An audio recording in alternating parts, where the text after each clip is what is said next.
कराची वज़ीर आला हाउस निगरान वज़ीर आला सिंध जस्टिस मकबूल बाकिर से जमात इस्लामी के वफ़द की मुलाकात।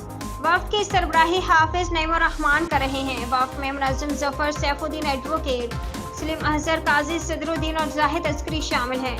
जस्टिस मकबूल बाकिर को बतौर निगरान वज़ीर आला होने पर हाफिज नईमुर रहमान ने मुबारकबाद दी। बल्दियाती निज़ाम के मुंतकिली की मदद तो मुकम्मल हो गई है, लेकिन इख्तियारात नहीं मिले।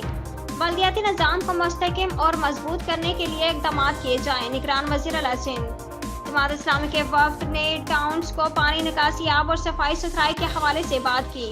बल्दियाती निज़ाम के मुकम्मल फ़ाल होने से तमाम इख्तियारात निचली सतह पर मुंतकिल हो जाएंगे। बल्दियाती निज़ाम के मुकम्मल फ़ाल होने से मकामी लोगों को फ़ायदा होगा। हम आवाम की बेहतरी के लिए ज़रूरी इक़दाम कर रहे हैं। जमात इस्लामी के वफ़द ने शहर में बिजली के मसाइल पर बात की।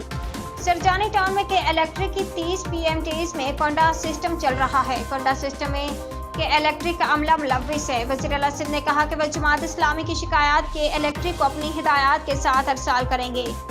जमात इस्लामी की जानिब से उठाए गए गैर कानूनी तामीरात के मसले पर वज़ीर आला ने जिला इंतजामिया को हिदायत दी। गैर कानूनी तामीरात और पानी की चोरी से मुतल्लिक पहले से ही मुतल्लिका अदारों को हिदायत दी हैं। निगरान वज़ीर आला सिंध उम्दा में पकाएं और जी भर के खाएं।